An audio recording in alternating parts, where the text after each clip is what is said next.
what you prioritize and make time for, that is what's important to you. So if maintaining and keeping your peace is priority, make the time for the one who is the source of your peace.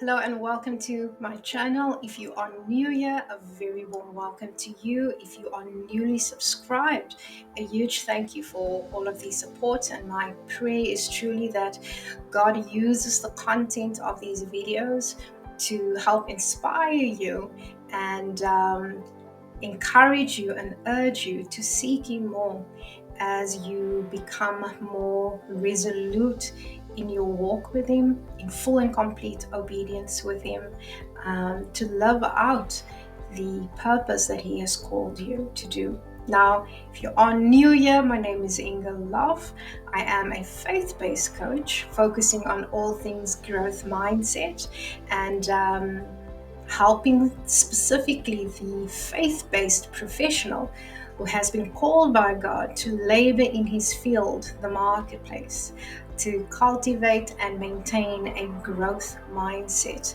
And the reason why I'm passionate about this is because our mindsets are so important when it comes to really walking out what we have been purposed to do, believing in the one who has sent us, and believing that He has equipped us to actually do what He has called us to do. And if we have a strong growth mindset, we are able to be used in mighty ways by God in different environments, in different groupings of people. And I am somebody that does get bored quickly and easily. So I'm always in a state of constant learning, and as a result of that, there's continuous growth. And the benefit and the bonus of all of that is that God takes me into new seasons, new environments, new assignments. So there's never a dull day in my life.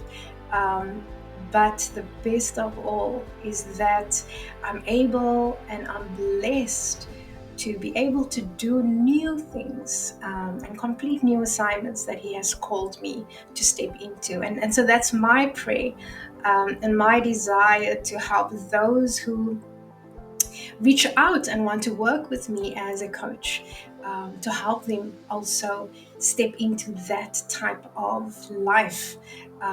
It's an amazing, exciting journey to be of service to God. So that is my prayer, that if I'm able to contribute to that with my clients and helping them to achieve that, then it's a blessing to me to serve God in that way and to serve His people in that way. So, with that being said, if you would like to connect with me, if anything that I say and teach resonates with you, I do invite you to find all of my details in the description box below and connect with me. Even if it's just commenting on these videos, I would love to know how this content has I don't know, inspired you? Has it caused you to, or has it pushed you to do something or try something different in the work environment that God has called you to? Has it caused you to seek God more, and has it actually led to Him revealing more of His purpose for you? The word says that, draw near to me and I will draw near to you. So the more we press into God, the more we seek Him, the more He'll reveal to us. And I would recommend and encourage that you also read Psalm 25, because it speaks to exactly that the more we seek Him, the more of His mysteries He reveals to us. So I'm going down a rabbit hole. Let me just kind of pull myself back here. So the purpose of this video actually is I'm busy with a coaching series called Fruit of the Spirit in the Marketplace. I've covered quite a few of the fruit thus far. I do encourage you to have a look at the playlist that I've created for your convenience. So you'll find all of the videos grouped there. So today I'm covering the fruit of peace. And man, oh man, isn't that something that we all need in our life? And when we have it, when we grasp it, it is such a blessing. The best thing of it all is when we are operating in that fruit of peace. People around us, the environments that we operate in, benefit as well. It's a gift that keeps on giving. I always like to think of the anointing that God places on us, the gifts that God calls us into. It causes us to create and this is now a word I'm pretty sure I've not used on these videos, but I love to use it. It causes us to create this rhizomatic effect. Now, what is that, you might wonder? A rhizome, form of fungi, mushrooms. So how they grow is they just pop up everywhere, right? And it starts with one, and then before you know it, the entire surface of the ground is filled with mushrooms. So that's a rhizomatic effect. And I truly believe that when we walk in the fullness of what God has called us to do, by default, that is the effect.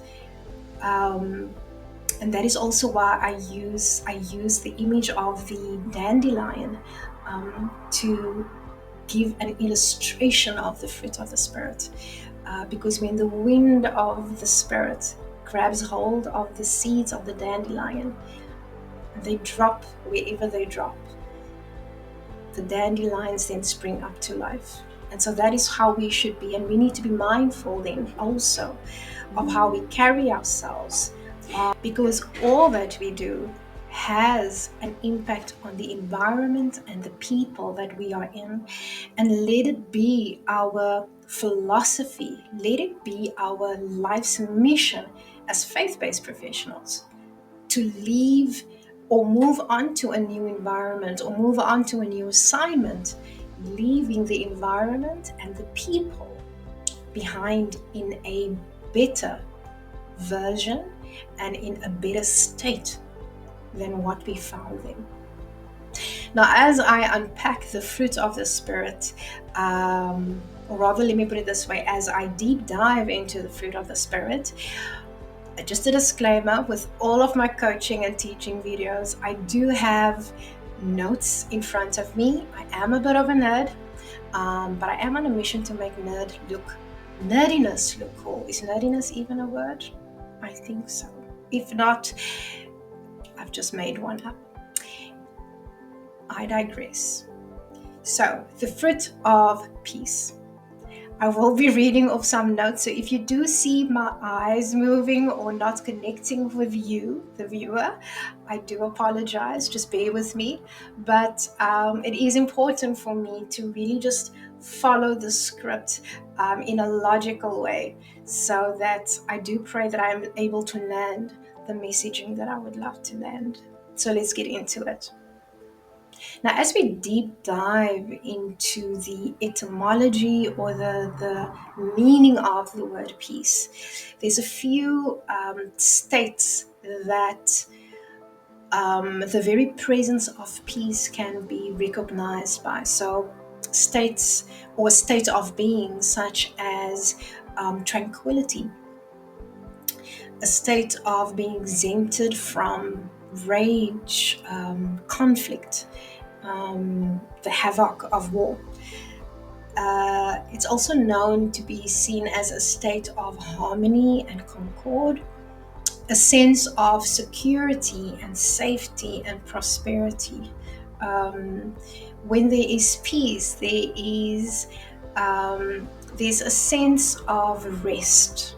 There is an atmosphere of quietness. Now, when we think of the fruit of peace, it is important to also look at it from an internal as well as an external perspective. Now, with this, I mean internally, our internal mental state.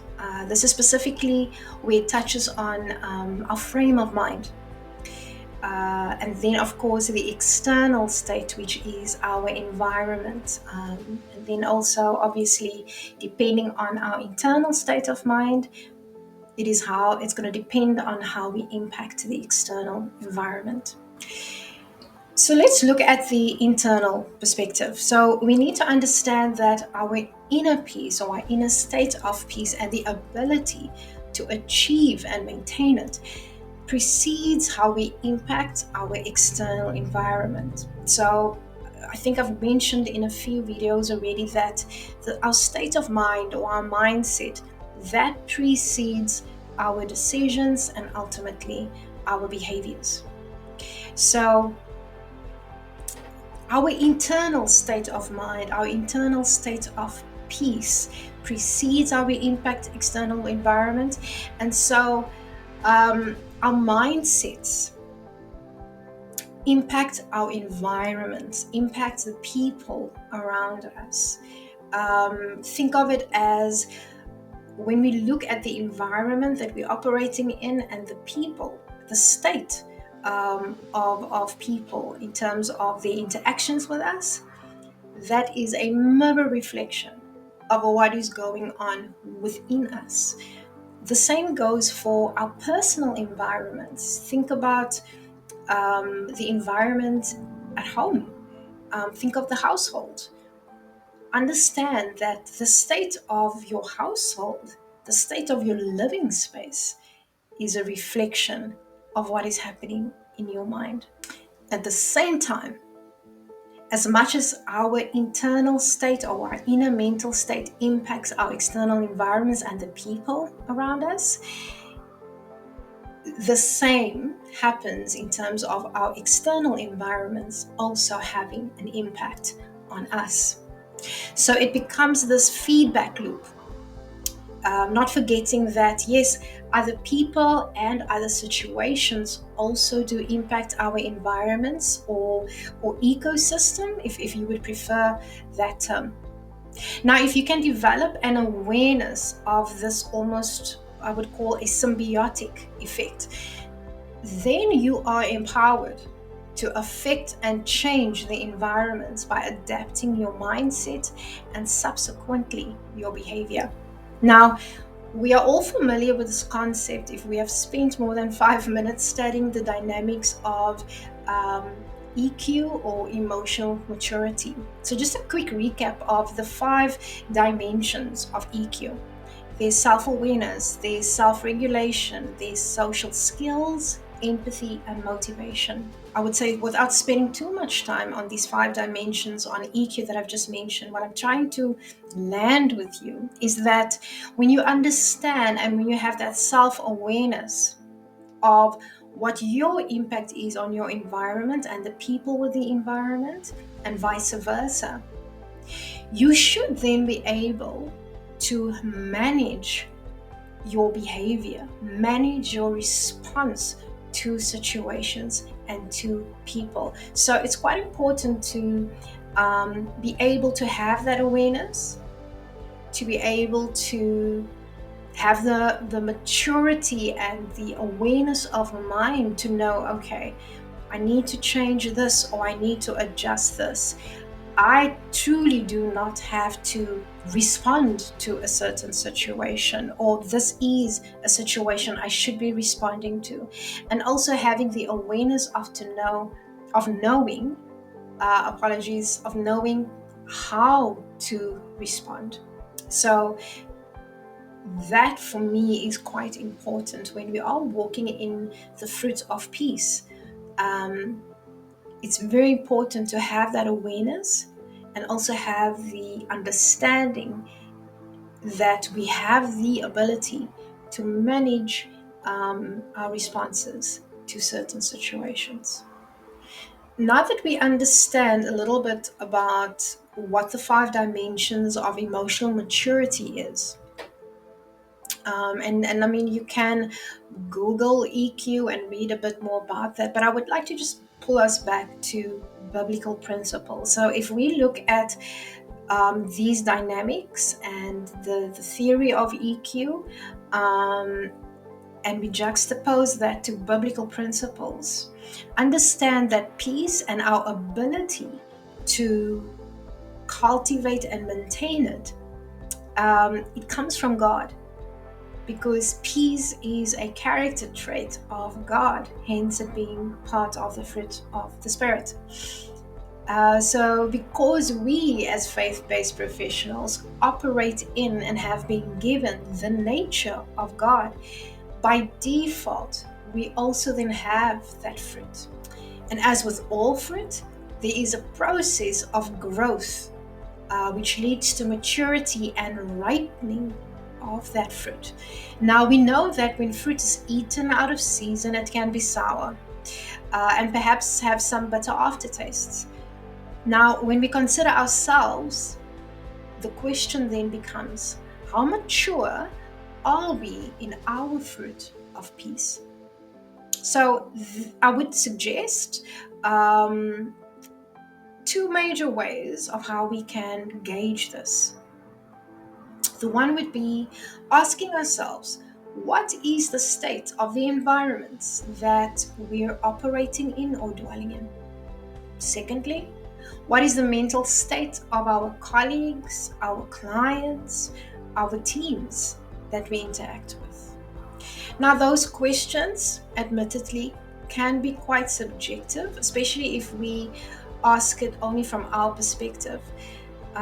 So it is wise to have people around us who are also faith-based, who we can entrust and use as sounding boards. So when we do an evaluation of the environments and the people that we operate in, consider bringing in and asking someone who you trust, who can also give a different perspective potentially. So they would either the assessment of the environment and the people that you're interacting with may either agree with what your assessment is, or they might offer a different perspective. And so that is quite it's quite good to have that external perspective, so that you can almost average out what the assessment is, and then based on that assessment, you are then able to manage and tweak your response to an environment, to people, to actually then bring it close to what it is that your objective is. So now that we have an understanding of how to gauge our level of maturity in the fruit of the Spirit by gauging and assessing the state of the environments and the people that we interact in, let's also understand what it means, what we have to do in order to actually protect our peace. Because if we protect our peace, we can continue exuding that upon people and in the environments that we operate in. So, firstly, I want to suggest that we do not accept every and any invitation to debate or to argue. More often than not, these are bait tactics of the enemy, carefully orchestrated for you to lose your peace. 2, allowing anything or anyone to disrupt your peace, that will cause you to act in a way that will be unwise and not circumspect. So it is important that we are very vigilant about who we interact with, And also just the state of um, how well rested we are, because if we are tired, we become more reactive. Before stepping into a mental battle, ask God if this is a battle for you to fight, or if you must rather stand down. Understand that we are human. Our enemy is not. He does not need any sleep or rest, but we do. So he also wants to exhaust us and drain us mentally, which means that we will not be able to resist him, the battles that he throws at us, and we will take the bait of stepping into arguments and say things that were better left unsaid. We're in a time and an hour that spiritual warfare is becoming very real, and everyone, believers and non believers in Christ, are experiencing major challenges. We see it everywhere. We hear people complaining about it all the time. Now is the time to ensure that we leave nothing open to chance. Stay prayed up, armored up, have a stringent spiritual hygiene routine. In other words, pray, worship, Bible study, fasting. I highly recommend that you bookend your day with these activities. What you prioritize and make time for, that is what's important to you. So if maintaining and keeping your peace is priority, make the time for the one who is the source of your peace. In closing, dear faith-based professional, God sees all and He is aware of all. I am of the firm belief that there isn't a space within the marketplace where He hasn't planted His kingdom soldiers. My question to you is your fruit of the Spirit mature enough that it's able to affect and transform the environment and the people you are interacting with? Or is the transformational change you've been called to bring about being overpowered by something or someone else? But I want to remind you that all is not lost, because greater is He that's within you than he that's within this world. And if you know, you know. I pray that this video on the fruit of the Spirit in the marketplace, on peace, has inspired you, has really made you think. I do pray also that has made you a bit more aware of your impact on the environment, your impact on the people around you, to be a bit more sensitive and circumspect in how you conduct yourself when you're in that space, in the marketplace. And if you are unsure or uncertain, and as I've suggested, seek Him, seek the one who has given you His nature, His peace, to ensure that you actually walk in the fullness of what it should be.